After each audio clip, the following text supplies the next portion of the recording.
A explicação do Sermão da Montanha como você nunca ouviu na sua vida, com o professor Samuel Nepomuceno.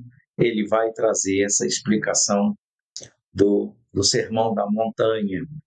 Então, eu gostaria que você que abriu esse link, você que está agora nessa transmissão, na noite de terça-feira, a oração da noite que eu realizo, pedindo a Deus a bênção de Deus para a sua casa, para o seu lar, para a sua família, para o seu casamento. E eu vou realizar esta oração, sendo que depois desta oração aí você fica com esta explicação de domingo, 10 horas da manhã, o Sermão da Montanha, com o professor Samuel. Todos os domingos, você que é daqui, de Itabirito, às 10 horas da manhã, você tem essa oportunidade de participar conosco aqui presencialmente, participar desta escola dominical. Tá bom? Está aqui o endereço, para você que precisa do endereço. Está aqui na rua José Benedito 375. Aqui tem as informações básicas de tudo que você quiser saber. Nessas 3 colunas aqui, ó, na coluna do lado direito, você tem aí o número de telefone para entrar em contato comigo. Você tem os meus livros e na coluna do meio você tem as redes sociais, os horários de culto que nós temos aqui. E nessa outra coluna do lado esquerdo, seja mantenedor do ministério, tá? O QR Code, Pix.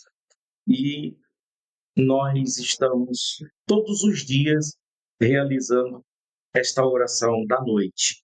Vamos orar? Vamos pedir a bênção de Deus para a nossa casa, nossa família, nesta noite de terça-feira. Nós estamos no último dia, no último mês do ano e nós queremos ministrar a bênção de Deus sobre o ano 2026. Eu gostaria que você escrevesse aí agora, como esse é o último mês, eu gostaria que você já começasse a escrever de que esse ano de 2026 vai ser o maior e o melhor ano da nossa vida. Você tem fé para escrever isso? Você tem fé para você imaginar as coisas que irão acontecer, orar imaginando do que vai acontecer durante esse ano de 2026? Por isso, vamos terminar esse ano de 2025 para o 26, ministrando com as nossas palavras, ministrando bênçãos. Todo dia você vai escrever aqui. Esse ano de 2026 vai ser o maior e o melhor da minha vida. Sim, coisas grandiosas vão acontecer na minha vida espiritual, no meu casamento, na minha família, na minha saúde. E olha que esse ano 2025, para mim, foi difícil, mas eu venci a morte, porque eu impartei. Quer dizer, mesmo nas dificuldades, nós somos mais do que vencedores, porque Deus está conosco. Quando eu estava infartando, eu perguntei ao Senhor: o Senhor está me levando, Senhor? E ele responde para mim: não, não estou te levando. Simplesmente eu estou, simplesmente eu estou te preparando para coisas grandiosas. Muito bem. Eu vou realizar esta oração agora e eu creio que à medida em que você participar aqui conosco desta pregação, desse ensinamento, dessa escola dominical, eu creio que você vai crescer na sua vida espiritual, em nome de Jesus. Mas antes, vamos orar. Se você pode fechar os olhos, feche os seus olhos, abre a sua alma, abre o teu coração. Eu não posso fechar os meus olhos, estou dirigindo ou fazendo qualquer outra coisa que não possa agora. Depois você abre o link novamente e você ora de uma forma concentrada, com os olhos fechados, imaginando as bênçãos de Deus acontecendo. Grandes coisas acontecendo. Nosso Deus e Pai, eu sei que grandes coisas vão acontecer. Ninguém é como o nosso Deus. Não tem um outro Deus, não existe. Ninguém é como o nosso Deus. Grandes coisas estão por vir. Grandes coisas vão acontecer neste lugar, na minha vida, na minha casa, na minha família, na vida dessa pessoa que está orando comigo neste momento. Se ela não está orando comigo nesse horário, neste momento, mas ela está orando em outro momento, e o Senhor é de todos os momentos, da agora, do depois. O Senhor é o Deus que era, que é e que há de vir. É o Deus Todo-Poderoso. Senhor, eu quero abençoar essa noite de terça-feira na vida desta pessoa que recebeu esse link, que abriu esse link, recebeu as notificações do YouTube, abriu e está orando comigo. Então, abençoe, ó Deus, esta noite de terça-feira, para que ela venha desfrutar, Pai, de uma boa noite, um bom sono, um bom descanso. E quando se levantar amanhã, quarta-feira, que ela se levante na paz, na alegria, no amor, na força, na saúde, e que ela venha vencer. Senhor, eu quero colocar nas tuas mãos todas essas pessoas que estão inscritas aqui nesse canal, todas que se inscreveram, meu Pai, essas que assistem agora não se inscreveram ainda, mas vão se inscrever, Senhor, que o Senhor as abençoe em nome de Jesus. Nas tuas mãos eu entrego a vida de cada um, ó Pai. Entrega agora a sua família, entrega os seus caminhos, sua casa, entregue nas mãos de Deus. Nesse momento, meu amigo, saiba que o que acontecer tem a permissão divina, porque você está em oração. Isso, ore pelos seus agora. Senhor, eu quero entregar minha esposa, meus filhos, meus netos. Eu quero entregar nas tuas mãos, meu Deus, minha casa, minha família, minha mãe, minhas irmãs, meus irmãos, meus tios, meus primos, meus sobrinhos, meus parentes, minha família, meus cunhados, a família da minha esposa. Senhor, em nome de Jesus, tome nas tuas mãos meus colegas, meus amigos, meus colegas de trabalho aqui do canal, ó Pai, a equipe do SC5-19, a equipe dos pais que estão orando, os homens de Deus em oração, das mulheres de Deus em oração. Senhor, tome nas tuas mãos cada um que recebeu esse link e que está em oração comigo. Em nome de Jesus. Amém, Jesus. Glória a Deus. Muito bem, meus amigos. Estamos abençoados em nome de Jesus. Esse ano de 2026 vai ser o maior e o melhor na minha vida e na tua. Então escreve aí nos comentários como que vai ser, tá bom? Muito bem. Aqui em Itabirito, vocês que são daqui de Itabirito, amanhã, quarta-feira, às 19 horas, nós estaremos aqui, nesse lugar onde eu estou fazendo aqui com todos vocês essa transmissão. Eu estou na rua José Benedito 375, ao lado do restaurante Paraquí. E você é o nosso convidado para estar conosco amanhã, quarta-feira, lendo a Bíblia, estudando a palavra e orando. Tá bom? Então, eu vou soltar aqui, vou fechar o meu microfone e vou abrir o microfone aqui do professor Samuel e você vai participar com ele. Tudo bem, então? Então, vamos lá. Amém e amém. Eu queria meditar hoje lá no Sermão do Monte, Mateus capítulo 5. Nós vamos ler alguns versículos desse famoso sermão. Mahatma Gandhi disse que se perdêssemos todos os textos da Bíblia e do Novo Testamento e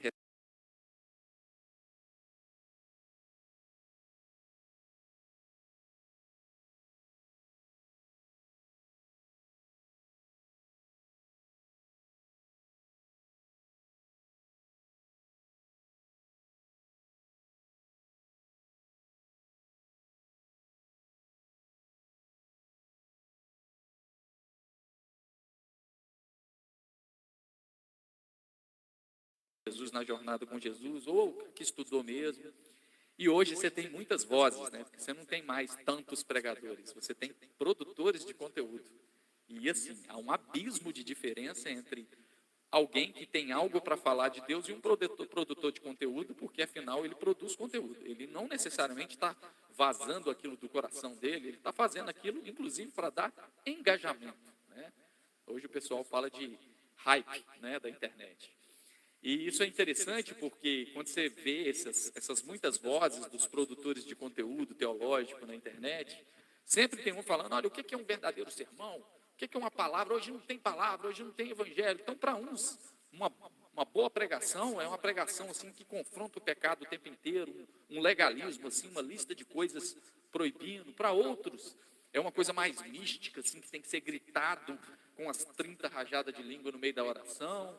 Para outros, é aquela coisa mais emotiva, assim, que vai te bajular, assim, beijar o seu rosto, passar a mão na sua cabeça.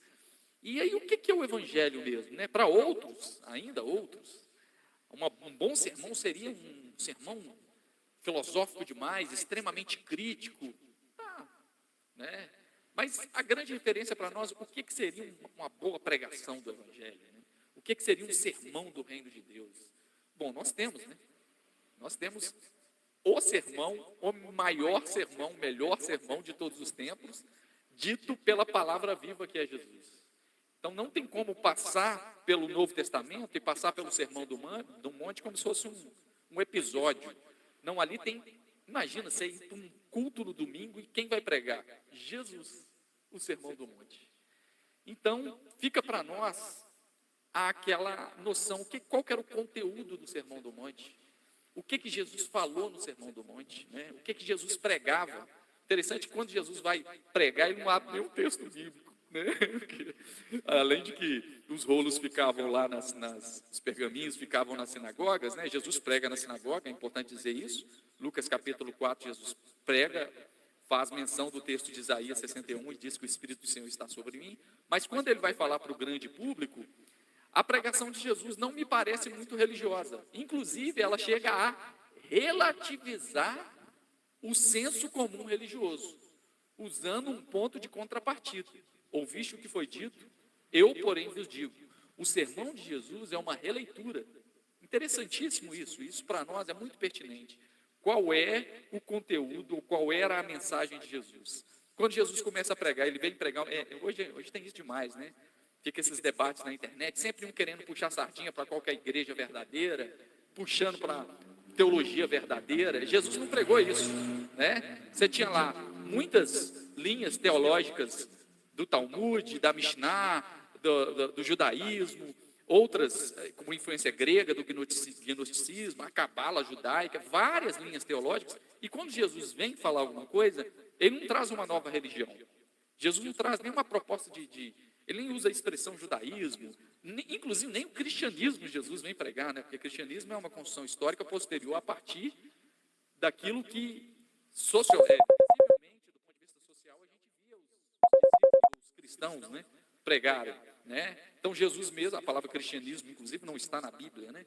Então você não vê Jesus inaugurando uma nova religião. O que Jesus pregava? O reino de Deus. E isso aqui para nós é muito importante.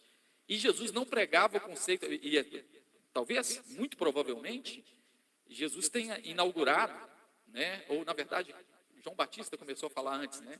Ele pregava o arrependimento para o reino de Deus. Era o que ele pregava. Arrependei-vos, raça de víboras, porque é chegado o reino de Deus. Então o reino de Deus não era uma coisa para o céu. Então eu vou viver lá no céu com Jesus, né? Amém. Mas é chegado, é aqui. Então a mensagem era uma mensagem para aqui agora, para pisar no chão dessa vida. E aí o João Batista, ele pregava um arrependimento, falou assim, olha, o arrependimento não é só um remorso, você, meu Deus, eu estou fazendo tudo errado diante de Deus, vou parar agora e vou me arrepender. Era uma mudança de mente. Olha, vocês estão vivendo uma religiosidade, e o convite do evangelho, da boa notícia que virá na pessoa de Jesus, é você ter uma consciência da presença de Deus aqui agora, de um reino de justiça, de paz, de misericórdia. Então muda a sua cabeça, arrependei-vos, muda a mente. Não é só uma culpa religiosa porque não cumpriu uma cartilha moral, é uma nova consciência. E ele falava isso para um grande público, que às vezes tinha um desconhecimento total de Deus, e falava isso para os fariseus que vinham E ele falava: raça de víboras, quem vos livrará da ira vindoura? Olha só a crítica para uma postura religiosa que, às vezes, ao invés de trazer o reino de Deus, atrapalha o reino de Deus. E não somente isso. João Batista diz: vocês ficam se orgulhando de pedigree religioso. Temos por pai Abraão. Mas vocês não sabem que nem dessas pedras, até dessas pedras Deus pode suscitar filhos a Abraão. O João Batista está querendo dizer o seguinte: o reino de Deus não está preso a uma tradição. O reino de Deus é algo superior. O reino de Deus não é católico nem evangélico. Presta atenção nisso. Ah, mas nós temos a linhagem apostólica do não sei o que. Não, o reino de Deus não. O reino de Deus é de uma outra categoria. Essa é uma mensagem muito forte. Desconstrói catedrais religiosas. E aí, João Batista pregando isso, alguns falavam: mas o que eu tenho que fazer? Ah, você é soldado, né, romano? Não maltrateis os outros. Não vai usar de violência policial. Ah, você é publicano e pecador? Você é cobrador de imposto? Não cobre a mais. Seja justo na cobrança, porque você tira o seu aí. Então, isso é o reino de Deus, justiça. Aí você tem 2 túnicas? Reparte. Olha o reino de Deus. Como é que se manifesta na justiça? Ele sai da espiritosfera. Você está entendendo? Ele vai para o chão da vida. E ali, ó, você tem 2 túnicas, reparte. Você tem comida, dá para o outro. O reino de Deus vai por essa via. É um ideal, uma utopia. É um sonho viver um mundo justo aqui. E a gente tem que viver isso. O sonho do mundo justo aqui é o reino de Deus. Não é coisa de igreja. A igreja é um rascunho disso? Sim, a igreja deveria ser uma comunidade, e viu? Vamos reconhecer isso. Inúmeras comunidades fazem trabalhos maravilhosos. Abrindo um parênteses aqui, o Juliano Ejamiles cantou a primeira música do Marcos Almeida, que curiosamente eu tenho ouvido bastante, né? Essa música se chama Gente. Ela chama Gente. E o Marcos Almeida, ele é um cantor cristão, né? Mistura espiritualidade e MPB junto, né? Um conteúdo muito bom. E atualmente ele tem feito shows em casas. Ele está fazendo show em grande teatro, mas ele está indo em casas. E aí, em um dos episódios que eu tenho acompanhado ele vai numa casa, chama Casa da Vida, na Bahia, onde é uma casa solidária, cristã, evangélica, que fica perto de um grande hospital, e eles acolhem pessoas que estão acompanhando pessoas internadas. Um trabalho maravilhoso, e lá ele consegue levantar fundos. Isso é o reino de Deus, é um sonho. Isso não é uma caridade vazia. Isso é o reino de Deus, é a justiça do reino de Deus implantada. Fecha parênteses, isso é importante para nós. E aí Jesus, quando ele começa a pregar o reino, ele não vem pregar uma nova religião. A postura dele choca os religiosos. É por isso que Jesus tem que falar: olha, gente, eu sei que vocês estão escandalizados que eu estou andando com publicanos e pecadores, que eu estou abrindo as portas do reino de Deus para os que choram. Jesus não vem pregar assim: ó, gente, olha, para a nossa tradição, ele não vem pregar uma mensagem ortodoxa. Ele fala assim: olha, bem-aventurados são os pobres de espírito, porque deles quais pobres? Os pobres. O pobre hindu, o pobre budista, o pobre, não é o pobre judeu, o pobre dos pobres. Não é Deus de toda a terra, o Senhor dos povos, né? Bem-aventurados os que choram. Nesse mundo caído, Deus está vendo os que choram no reino de Deus, e eles serão consolados. E nós podemos os consolar. Bem-aventurados os que têm fome e sede de justiça, né? Ele cita, bem-aventurados os humildes espíritos que choram, os mansos, nesse mundo tão odiento, rixoso, de enfrentamentos. Jesus está falando: olha, os mansos. Jesus abre assim, uma mensagem não religiosa. A gente vai lá para ouvir Jesus achando que ele ia citar o profeta, uma teologia judaica requintada. Ele fala: não, bem-aventurados os mansos, né? Que eles herdarão a terra. Bem-aventurados os misericordiosos, porque eles verão a Deus. Bem-aventurados os pacificadores. Olha a mensagem de Jesus como é que amplia, está vendo? Essas posturas, quem quer misericórdia, isso é rascunho do reino de Deus na terra. Os que consolam os que choram, os pacificadores, reverência a eles. Essa é a grande mensagem de Jesus. Isso choca a mentalidade judaica. E aí, logo em seguida, Jesus vai dizer: olha, vamos ler o texto, que é o texto que eu quero ler, né? Senão eu vou recitar e não vou ler. O texto é Mateus 5, já contextualizei bem, já melhorou aqui a nossa compreensão para ler o texto. Do 14, vamos ver do 13 em diante. Depois que ele fala sobre os que buscam a justiça, ele abre o reino de Deus para esse sonho de quem pratica e vive isso no reino. Ele diz: vós que me ouvem aqui e que me seguem, sois o sal da terra. Ora, se o sal vier a ser insípido, como lhe restaurar o sabor? Para nada mais presta, senão para ser lançado fora, ser pisado pelos homens. Vós sois a luz do mundo. Não se pode esconder a cidade edificada sobre o monte, nem se acende uma candeia para colocá-la debaixo do alqueire ou debaixo da mesa, mas no velador, e alumia a todos que se encontram na casa.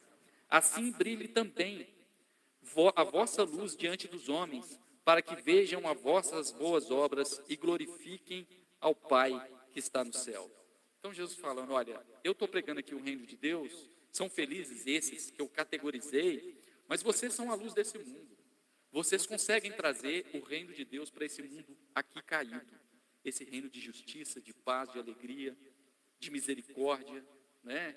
E ele vai dizer o seguinte: vocês não podem se esconder, vocês têm que ter um destaque no sentido de que todos os demais homens possam ver suas boas obras e glorificar o Pai que está no céu. Mas que boas obras é essa?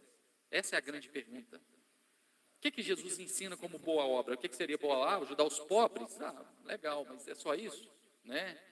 Sem amor de nada aproveitará, ainda que eu desse todos os meus bens aos pobres, como diria o apóstolo Paulo, sem amor não adianta. E aí, é curioso que Jesus, logo em seguida desse texto, ele vai falar assim, olha, não pense que eu vim revogar a lei. Eu estou com esse discurso aqui que está parecendo muito não religioso, né? Mas eu não vim revogar a lei, porque às vezes você pensa assim, o Jesus é o Filho de Deus, é um rabino, ele vai pregar a lei de maneira enxuta, assim. Eu não vim revogar, eu vim cumprir. E eu digo mais, se a vossa justiça, vocês que são sal e a luz do mundo, não exceder a justiça dos religiosos que cumprem a cartilha moral, vocês não vão entrar no reino de Deus. Então, a grande boa mensagem de Jesus não é uma cartilha para você cumprir um monte de coisa, agora eu estou no reino de Deus porque eu cumpri essa lista religiosa. É legal essa lista religiosa? É, mas você tem que exceder. Você tem que ir para além. Se a vossa justiça não exceder a justiça dos escribas e fariseus, de nada aproveitará. Ou, em outras palavras, você não entra nem no reino de Deus nisso. E aí Jesus vai, a partir dos próximos versículos, estender, ampliar o que seria boas obras. Não só estender a mão do pobre, que ele vai falar isso no Sermão do Monte, dá quem te pede, sem ficar ensinando a pescar, dá quem te pede. Seja misericordioso, dá a outra face, né? Jesus vai fazer uma série de coisas que são as boas obras, porque para nós, qual que é a boa obra que o mundo vai ver? Ser moralmente perfeito. Mas isso é fácil. É só esconder. É só ser hipócrita. Pagar de santo no culto, ter cara de piedoso, né? Mas Jesus não quer te fazer um adestrado religioso. Ele quer te fazer sal e luz, é diferente. Ele não quer que você fique cumprindo cartilha moral. Ele quer que você ceda a justiça dos escribas e fariseus. Eu não estou aqui, como diria Jesus, parafraseando, eu não estou aqui para ficar relembrando um monte de código de pelo menos 600 mandamentos da lei para achar que esse é um grande sermão. Não, vamos mais profundo. Essa é a teologia de Jesus, da graça de Jesus. E aí Jesus vai citar pelo menos 3 boas obras que o mundo vai ver que você é diferente. Não é porque você está dando lição de moral no mundo. A gente pensa assim, não, eu estou dando mau testemunho porque eu não fui num batismo de uma outra religião. A gente acha que o mundo vai ficar impressionado com isso. Não, isso é mau gosto. Isso, inclusive, pode soar até um pouco de intolerância, né? Não, o mundo vai converter porque eu não estou ouvindo determinada música, ou porque você ficou antissocial. Não, o mundo vai ter. Ele quer ver boas obras mesmo, de misericórdia, de justiça, e ele quer ver o seu olhar, o seu jeito de ser. E aí Jesus vai dizer o seguinte: vocês estão acostumados com uma mensagem que é repetida aí na sinagoga, mas eu não vou pregar isso. Eu não vim revogar a lei, eu vim cumprir e eu vim estender ela. Porque lá na sinagoga, na boa mensagem legalista, diz assim, o texto logo em seguida: ouviste o que foi dito, não matarás. Quem matar está sujeito a julgamento. Eu, porém, vos digo que todo aquele que sem motivo irá contra seu irmão estará sujeito a julgamento. E quem proferir insulta ao seu irmão estará sujeito ao tribunal. e quem lhe chamar de tolo, sujeito a um fogo do inferno. Olha só como é que é grave o que Jesus está falando. A cartilha religiosa é não matar, mas no reino de Deus não basta não matar. Porque, assim, para você matar, você tem que romper um monte de freio moral, não é qualquer um, assim, sabe? Mas a gente tem um espírito homicida. Mais do que não matar, a gente tem que não ser tóxico. Então, a primeira boa, grande obra que Jesus está dizendo, esse é o sermão de Jesus, viu, gente? Só estou explicando a pregação de Jesus num domingo, né? Primeira coisa, é possível, primeira lição da justiça superior do reino, é possível ser religioso, não matar ninguém e ainda assim ser homicida. Gente religiosa é danada disso, se orgulha, mas é assim, aquela pessoa tóxica. Palavra mata, é isso que Jesus está falando, palavra mata. Você já conviveu num ambiente familiar tóxico, que a pessoa ficou te xingando o tempo inteiro, idiota, tolo, aquela agressão, a pessoa fica endiabrada. Jesus está falando, não adianta. E aí Jesus ainda aprofunda, fala assim, olha, o que adianta? Você se orgulha, do ponto de vista da cartilha religiosa, de não matar? São péssima relação social, péssima relação com o vizinho, péssima relação com os filhos. A gente vem com as desculpas de personalidade. Não, mas é porque eu sou muito transparente. Não, você é mal educado. Não é porque eu falo o que eu penso. Estúpido. Ué, tem um outro que não precisa de ouvir uma... mas isso é trans... Não, né? Não, tem que ter filtro.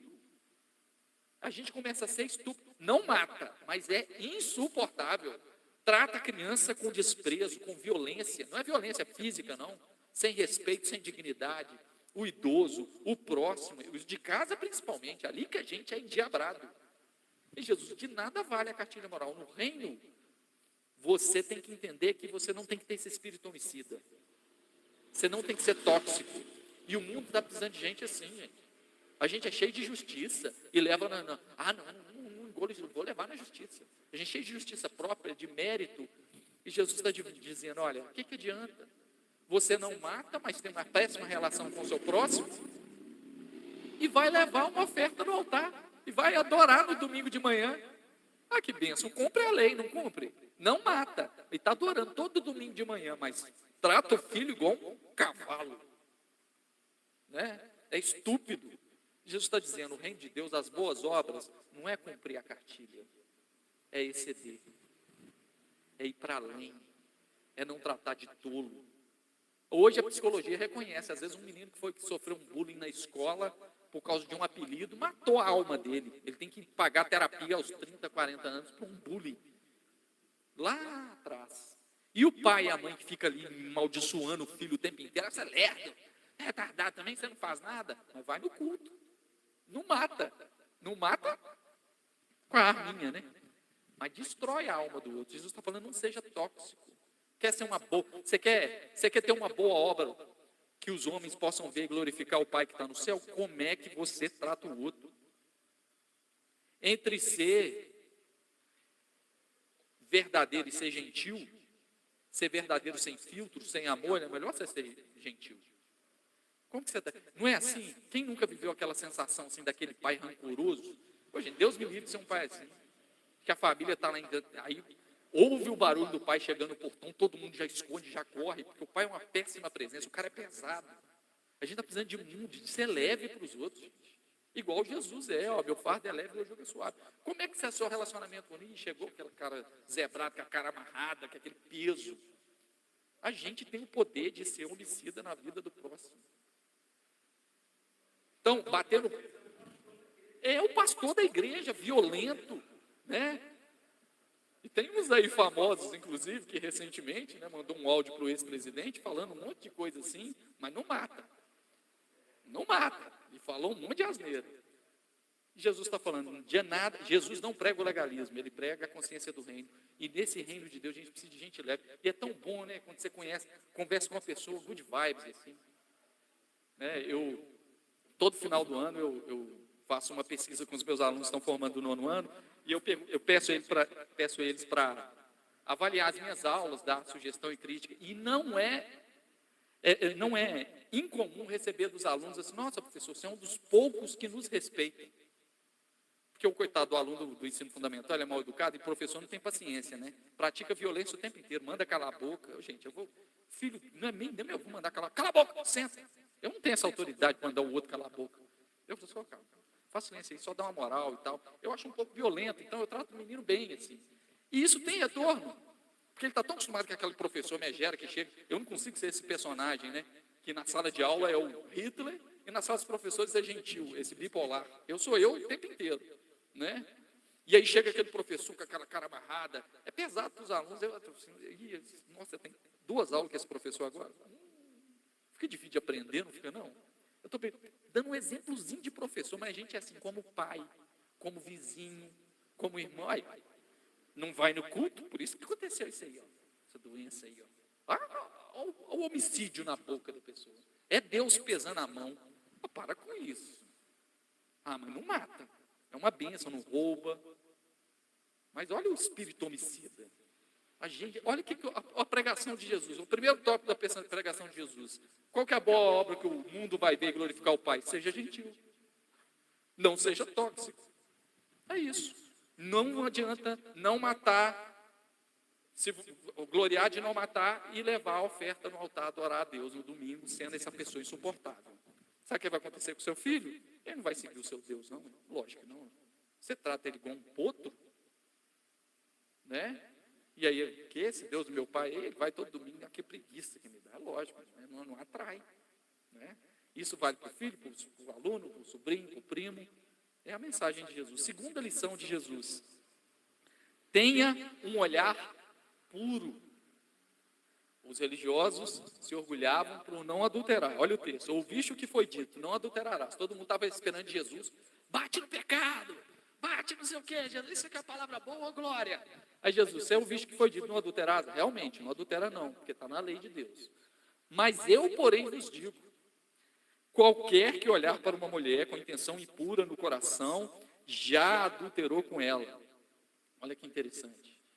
O que é olhar com intenção impura? É só a questão sexual? Não é só a questão sexual. Inclusive, é importante a gente pôr os pingos nos is, né? Porque uma coisa é um olhar impuro, cobiçoso. Outra coisa é reconhecer uma beleza, e não necessariamente com intenção impura. Tá? Isso é totalmente possível. O sol é lindo. Você quer comer o sol? Não. Uma jovem pode ser bonita, um rapaz pode ser bonito e ponto. Isso não quer dizer que você se queimou. A gente fica com esse moralismo barato, frouxo. Gente, é belo, é belo. Eu posso ser uma jovem bonita. O texto bíblico fala que Davi era bonito, formoso, atraente, ponto, acabou.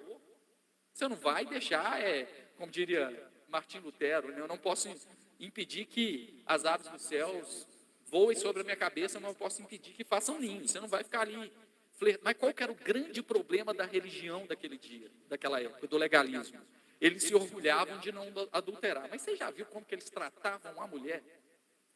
Como que eles olhavam com intenção impura, com menosprezo, sem dignidade, como objeto sexual? Eles não adulteravam, mas qualquer coisinha, eles separavam e pegavam a mais nova. Né? A fez 40 e trocava de 20, né? Fazia isso, e diante da lei, e ainda tinha teologia para isso, né? Que era a teologia que poderia separar por qualquer motivo, ou só em questões sexuais, né, de traição. Jesus é da linha que fala que você só pode dar carta de divórcio. E os caras eram tão mal, mas não adulteravam. Tratavam a mulher mal. Isso é olhar a mulher com intenção impura, o ser humano com intenção impura. Você pode olhar um outro com intenção impura. Não chame de impuro que Deus purificou, né, a música que a gente cantou. Então não é só questão sexual aqui, é como que eles tratavam a mulher. Então, inclusive, uma das perguntas dos fariseus para Jesus é lícito repudiar. Repudiar gente, repúdio. Deus deu repúdio. Não é um divórcio que o casal está lá 15 anos tentando juntar e não deu mais de tanto ferimento. Não deu mais, isso não é repúdio. Repúdio é o cara, não tem paciência com essa mulher mais não. Está sendo generoso aqui. Não tem paciência com essa mulher mais não e joga ela fora. E os caras repudiavam porque não cozinhava bem. Tem tradição judaica para isso. Repudiava, né? Não tá fora do peso, repudiava e trocava a mulher assim. E a mulher, coitada, não tinha condição para... E ele, o que é que o texto de Jesus vai falar nesse texto? Que quando ele repudiava, ele expunha a mulher adúltera a ser uma mulher de prostituição, porque ela não tinha provisão social. Olha a violência contra a mulher no texto. A gente fica só na questão da cobiça, da libido, né? Como eu disse, cobiça é uma coisa, atração natural é outra. Como é que você fala um texto desse para um adolescente? Coitado do adolescente. Eu vou ser moralista com um adolescente que vai olhar uma mulher atrás, está com um hormônio à flor da pele, né? É lógico que ele não precisa de ficar ali nutrindo aquilo, mas eu não vou condenar uma atração natural dele. Jesus não está falando de atração natural, porque o belo é belo mesmo, e ponto. Jesus está falando de um menosprezo, de um olhar impuro para com o seu semelhante, de um olhar impuro para com a mulher. O que eles faziam? Uma monogamia sucessiva. Não adultera não, mas diante da lei fica trocando. Entendeu? Então troca. É uma monogamia atrás da outra. Então, estou casado com essa aqui, não, já ficou gorda. Troca por outra, expõe ela a adultério. Aí Jesus tem que colocar os pingos nos is. Está vendo? Vocês não adulteram, mas vocês têm a alma podre. Vocês têm a alma adúltera. Vocês olham a mulher sem dignidade. Está vendo como é que o buraco é mais embaixo, é mais fundo? Né? E aí, além disso, lógico, a gente tem um olhar cobiçoso, porque o cara não consegue focar o prazer, o desejo. Como ele olha a mulher como um objeto, e esse é um problema do nosso tempo, nessa época erotizada que a gente vive, é tudo muito objético, né? A gente não consegue focar, e aí você pode cair num estado, né, de abrasamento, que o apóstolo Paulo vai dizer no texto, nas suas cartas, e cair num perigo muito grande de dissolução, né? Que é o mau prazer. Você vai caindo numa cobiça terrível. Aí a gente está falando da questão moral mesmo, né? Da licenciosidade. Tem um outro termo que o apóstolo Paulo usa. Ai, meu Deus, eu esqueci o nome do texto. Lascívia. Eu confundi lascívia com libido. São parecidos. Libido é uma coisa natural, todo mundo tem, né? Não é pecado. Mas a lascívia é uma coisa que faz mal, porque é um prazer genuíno, descontrolado, desfocado, impuro no sentido de não ter foco. E aí você fica em chamas, aquilo ali te prende. Hoje a gente tem centros de reabilitação de saúde sexual por causa de vícios em pornografia, porque o mau prazer, ele gera uma prisão. E aí o apóstolo Paulo, Jesus está dizendo, olha, foca. Como que está o seu olhar? Foca ali, nutre. Como é que você trata a sua esposa? É impossível você tratar ela como objeto e não cair num estado adúltero de lascívia. Então não é só não adulterar, é o seu olhar. Não chame de impuro que Deus... E não é só o olhar no ponto de vista sexual. Como é que você olha o seu semelhante, o próximo, o pobre, o seu vizinho, o cara de outra religião? Jesus amplia esse conhecimento. Isso é a pregação de Jesus. Não é uma pregação legalista, mas é uma pregação responsável. Tenha um olhar puro e fiel. Olhar impuro é também não enxergar a mulher com sua dignidade. É possível não adulterar com anos de casado e ter o coração adúltero, com a alma presa no mau prazer e numa compulsão que nunca se satisfaz. Você acha que excesso satisfaz prazer sexual? Pulsão sexual? Não, excesso não. Excesso, todo excesso destrói o ser. Não é excesso, é foco. É o olhar puro, né? É o amor. E a terceira e última coisa que Jesus vai nos ensinar é que mera linguagem religiosa não muda o caráter. O versículo 33, Jesus vai dizer assim, olha, também ouviste o que foi dito. Ele relativizou o legalismo todo da galera, né? Não jurarás falsos, mas cumprirás rigorosamente para com o Senhor os teus juramentos. Eu, porém, vos digo, de modo algum jureis, nem pelo céu, por ser o trono de Deus, nem pela terra, por ser o estrado do seu pé, nem por Jerusalém, por ser a cidade do grande rei. Não jureis pela cabeça, porque pode tornar um cabelo branco, não pode tornar um cabelo branco ou preto. Seja, porém, a tua palavra sim, sim ou não, não. Jesus está denunciando uma verborragia religiosa muito comum no espírito religioso. É aquele cara que tem linguagem piedosa, que fala em nome de Jesus, fala de Jerusalém, fala do templo, jura em nome do templo. Ele tem, mas ele não tem caráter. Sabe, aquele discurso piedoso, não, vou orar por você, meu irmão, e tal, tem aquele evangeliquez na boca, mas não tem o sim, sim, não, não. Jesus está dizendo, olha, conversão genuína no reino de Deus não é uma linguagem, é o fruto de quem você é, da palavra que sai da sua boca, se você está chamando o outro de tolo, se você está olhando o outro com um olhar impuro, ou se você só tem um discursozinho religioso que seduz, né? E o discurso religioso pode seduzir, né? Ou os bastidores da igreja com as suas traições mostram um monte de gente piedosa, assim, sorrateira, que usa do seu carisma, do seu poder de autoridade para, né? Como disse Jesus, consumir a casa das viúvas, né? E por aí vai. E esse discursozinho religioso não é a boa obra que o mundo quer. A gente pensa assim, nossa, o cara não riu de uma piada, é santo. Será que essa é a grande obra? Ou se você sabe dizer sim, sim ou não, não com personalidade? É isso que Jesus está falando. Você fica aí besuntando a sua linguagem com palavras, com versículos, em nome de Jesus, mas na hora de falar o que deve, ser honesto, ser justo, verdadeiro, você não é. Né? E pelo contrário, fala de Deus e mete a faca nas costas. Jesus está falando, olha, no reino de Deus não é a linguagenzinha. É por isso que o reino de Deus não vem por visível aparência. Às vezes você pensa que o cara é frio, o cara não é engraçado, ele não fala um versículo, mas está cheio do Espírito Santo. O cara não fala um evangeliquez, não falou um misericórdia. Você sabe quais são as 3 etapas da conversão da linguagem de um católico que virou protestante? Quando ele está jogando futebol, se ele chutava na trave, ele falava, nossa senhora! Aí ele precisa melhorar. Aí depois de um tempo de conversão, ele chuta na trave, ele, nossa! Aí evoluiu, né? Aí depois de mais um tempo convertido, ele chuta, baixa na trave, ele, nu! Aí é mineiro ainda, né? Aí esse aí já está convertido. Mas você acha realmente que genuína... o ai Jesus, né? Você acha que a genuína conversão do evangelho é mudar a linguagem? É parecer crente? Ou é como você olha o outro? Igual Jesus nos ensinou hoje. É como você trata o outro, se você é gentil, se você é tóxico. Imagina você chegar em casa com seus filhos, corre, papai chegou, esconde. O que é isso? Chegou quem? Satanás? Meu Deus! Meu Deus! Como que você tem tratado os outros? O reino de Deus é isso, essa é a utopia do reino, essa é a boas obras. A pessoa chegar e falar assim, nossa, que pessoa leve, agradável, hein? Que chega um crente e chega um cara só para dar lição de moral nos pecadores.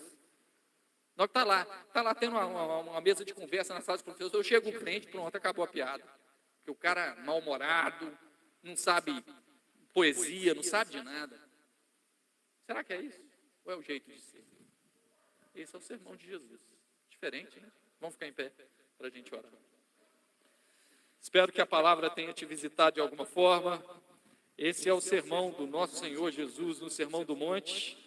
Nós vamos orar. Assim, dá para fazer um tratado, né? Porque continua. Jesus vai falar depois sobre amar inimigo. Ele vai falar sobre exercer